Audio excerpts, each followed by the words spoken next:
Hi hello welcome to 24/7 news TV. ఈ రోజు మనతో పాటు ఈబీసీ జాతీయ అధ్యక్షులు వల్లభరెడ్డి రవీందర్ రెడ్డి గారు ఉన్నారు. ఆయనతో మాట్లాడదాం. హాయ్ సార్, నమస్తే. నమస్తే అమ్మా. ఎలా ఉన్నారు సార్? బాగా మీరు? బాగున్నాను సార్. సరే, ఇప్పుడు చూసుకుంటే ఏదైతే పహల్గామ్ దాడి ఉందో మనం ఆపరేషన్ సింధు తెచ్చినాం, చర్యకు ప్రతిచర్య అనుకోండి. కానీ పాకిస్తాన్ నిన్న జమ్మూ కాశ్మీర్లో కొన్ని ప్రాంతాలపై దాడి చేసింది. అంటే పాకిస్తాన్ ఒక పక్కా స్ట్రాటజీతోని ఉంది, వ్యూహం రచించుతోంది అని వార్తలు వస్తున్నాయి. సో దీనికి మీ సమాధానం?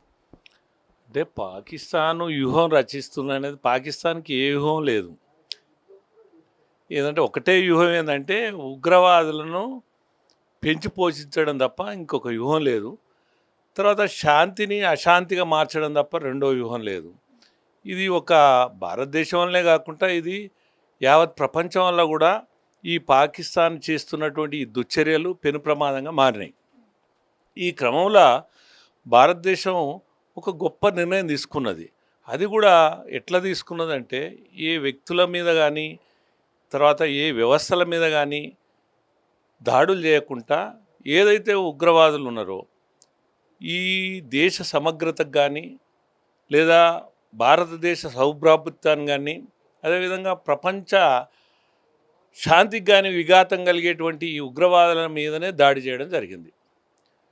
అది కూడా మీకు తెలుసు, ఆ పహల్గామ్ జరిగిన తర్వాత సింధూరా అని పెట్టడం అంటే అది చాలా ఎమోషనల్గా, అంటే అది అందరి హృదయాలను కదిలిచ్చింది. తర్వాత ఆ సంఘటన అనేది అందరికీ కన్నీళ్లు తెప్పించింది. కానీ ప్రభుత్వం ఏదో ఒక చర్య తీసుకోవాలని ప్రతి భారతీయుడు ఆకాంక్షించిండు. అందులో భాగంగా ప్రధాని నరేంద్ర మోడీ గారు కూడా ఒక గొప్ప ఆలోచనతోటి ఒక గొప్ప పేరు పెట్టి దానికి ఒక రూపం ఇచ్చి ఆ చర్యలు చేపట్టిండు. కానీ అది కూడా సాహసోపేతమైనటువంటి నిర్ణయమే కాకుండా అది శాంతికి విఘాతం కలగకుండా ఉగ్రవాదుల మీదనే ఆ చర్య చేపట్టడం జరిగింది. కానీ ఎంత దురదృష్టం అంటే ఈ పాకిస్తాను ఈ భారతదేశాన్ని ఒక మిత్రదేశంగా భావిస్తే చాలా బాగుండేది. ఆ పాకిస్తాన్ పౌరులు కూడా చాలా అగ్రగామిగా అభివృద్ధి చెందేవారు. కానీ ఆ రకమైనటువంటి విధానం లేకుండా ఉగ్రవాదులతోటి ఒక ప్రభుత్వం చేయగలపడం అంటే ఇంతకంటే వేరే ఏం లేదు. కాబట్టి అయినప్పటికీ కూడా భారతదేశం చాలా శాంతంగా ప్రశాంతంగా వ్యవహరించింది. దౌత్యపరంగా కూడా యావత్ ప్రపంచంలో కూడా అన్ని దేశాలను కూడగట్టుకోవడం, వాస్తవాలను వాళ్ళకు తెలియజెప్పడం, ఇవన్నీ కూడా ఒక పద్ధతి ప్రకారంగా చేయడం జరిగింది. కానీ పాకిస్తాను కవింపు చర్యలకు పాల్గొనడం అనేది చాలా ఉపేక్షించినటువంటి వ్యవహారం. అందులో భాగంగా మీరు చూడండి, గత రాత్రి కానీ అంతకుముందు రోజు కానీ అనేక మంది మన వీర జవాన్లు కూడా వీరమరణం చెందడం జరిగింది. అయితే ఇది చాలా ఘోరమైనటువంటి విషయం. దీన్ని పాకిస్తాన్ ఏమనుకున్నదంటే ఏదో ఒకటి, మనం అంటాం కదా, బల్బును చూసి వాపని, వాపును చూసి బల్బ్ అని ఇట్లా అంటాం కదా, దానికి వ్యూహం అనేది కాదు. ఈ ఒంటరి దేశం అయిపోయింది, అవమానంగా ఫీల్ అవుతుంది. సరే, ఏదో ఒక సంఘటన చేయాలి అంతకు తప్ప వారి దగ్గర ఉన్నటువంటి యుక్తి లేదు, నాకు తెలిసి అస్త్రాలు కూడా లేవు. అయితే మనం గతం ఎప్పటి నుంచో వింటున్నాం, అణుబాంబులు ఉన్నాయి, మిసైల్స్ ఉన్నాయి, మేము పేలుస్తాం, మీ దేశాన్ని సర్వనాశనం చేస్తాడు. ఎవడైనా చెప్తాడా అట్లా? మనకు తెలుసు కదా, అట్లా చేసేవాడు చెప్తాడా? చెప్పడు. అంటే దాంట్లో నేను ఎందుకు చెప్తున్నా అంటే వ్యూహం లేదని చెప్తున్నా నేను. ఈరోజు S-4 మనది 400 అనే దాని మీద మిసైల్స్ను అక్కడి నుంచి వచ్చిన వాటి మీద కూడా సుదర్శన్ చక్ర అని పేరు పెట్టి ఏం చేశారు వాళ్ళు? మొత్తం మన దేశంలో ప్రవేశించకుండా మధ్యలోనే, అంటే వాటిని నిరోధించగలిగినటువంటి శక్తి ఉన్నటువంటివి ఉన్నాయి. మరి ఎప్పుడన్నా మన భారతదేశం చెప్పిందా మా దగ్గర సుదర్శన చక్రం ఉందని? చెప్పలేదు. అంటే అది వ్యూహం అంటారు. కాబట్టి నేను ఏం చెప్పదలుచుకున్నంటే, ఇప్పటికైనా నేను కేంద్ర ప్రభుత్వానికి ఒకటి విజ్ఞప్తి చేస్తున్నా.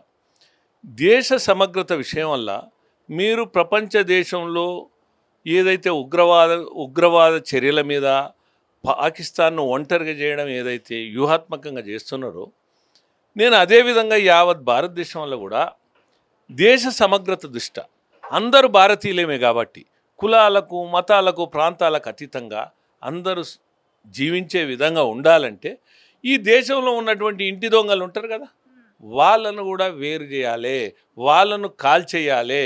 వాళ్ళు ఎవరన్నా ఉండొచ్చు, వాళ్ళు భారతదేశంలో పుట్టినోళ్ళు ఉండొచ్చు, భారతదేశంలో పెరిగినోళ్ళు ఉండొచ్చు, కానీ దేశ సమగ్రత విషయం వచ్చినప్పుడు ఎవరిని ఉపేక్షించాల్సిన అవసరం లేదు. నేను ముఖ్యంగా ఇప్పుడు అదే ఈ ప్రభుత్వం అనేది కేంద్రంలో ఒక నిర్ణయం తీసుకోవాలి. ఒకటి, ఆక్రమిత కాశ్మీర్ ఏదైతుందో దాన్ని కైవసం చేసుకోవడం, భారతదేశంలో అంతర్భాగంగా చేయడం.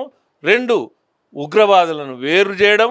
3, దేశంలో కూడా ఉన్నటువంటి ఎవరైతే స్థావరాలు ఇవ్వడం కానీ ఇంటి దొంగలు ఎవరైతే ఉన్నారో అటువంటి వాళ్ళను కూడా వేరు చేసినప్పుడు ఇటువంటి అల్లర్లు కానీ ఇటువంటి ఉగ్రవాద చర్యలు కానీ మామూలు సాధారణ వ్యక్తులు కానీ మరణం జరగకుంటుంటుంది, దేశ సమగ్రతకు కూడా దెబ్బతినకుంటుంటుంది. అయితే ఈ యుద్ధం వల్ల మనకు లాభం అని చెప్పలేము, కానీ తప్పదు కదా. కాబట్టి నేనేం చెప్తున్నా అంటే ఇది ధర్మయుద్ధమే మనం చేసేది. కానీ ఈ ధర్మయుద్ధం వల్ల ఇప్పుడు పరదేశానికి నష్టం ఉంటుంది, మన దేశానికి కూడా నష్టం ఉంటుంది. ఇట్లనే ప్రపంచవ్యాప్తంగా కూడా దీని ప్రభావం పడుతుంది. కానీ మనం కోరుకోలే. అందుకనే ఈరోజు ఈ భారతదేశంకు అన్ని దేశాలు కూడా ఏంటంటే అండగా నిలబడ్డాయి. దేనికి నిలబడ్డాయంటే మన దేశ పౌరులు ఏంటంటే శాంతి కాముకులు. అంటే ఈవెన్ ప్రపంచం వల్ల అన్ని దేశాల వాళ్ళు కూడా భారతదేశంలో బ్రతకడానికి, అంటే భారతదేశంలో భాగస్వామ్యం కావడానికి, అభివృద్ధిలో, అంటే వారి యొక్క ఆర్థిక లావాదేవీలు, వ్యాపారాలు, ఇవన్నీ ట్రేడు, అంటే భారతదేశంతో మంచిగా ఉంటేనే మా ట్రేడ్ అంతా మంచిగా ఉంటుంది. కాబట్టి ఎందుకు ఈ దేశాంతో కంటు కావాలనేటువంటిది కూడా అనేక దేశాలకు ఉంది. అయినా మన దేశం ఏంటంటే శాంతికాముక దేశం. కాబట్టి ఈ దేశంకు ఎవరు కూడా వ్యతిరేకంగా లేరు. సరే, చైనా ఒకటి ఉన్నది, ఆ చైనా కూడా అది కూడా చాలా తెలియదు, నక్కజిత్తులు తెలియదు చైనా. అదేంటంటే తనకేం లాభం ఉంటే అది ఉంటుంది, కానీ అది కూడా అంత పాకిస్తాన్ ఏదో వెనుకేసుకొచ్చి పాకిస్తాన్ తరపున వకాలత పుచ్చుకొని ఏదో యుద్ధాలలో పాల్గొంటుందని అయితే నేను అనుకోను. కాకపోతే వాళ్ళకు కొద్దిగా ప్రోత్సహిస్తే ప్రోత్సహించదు.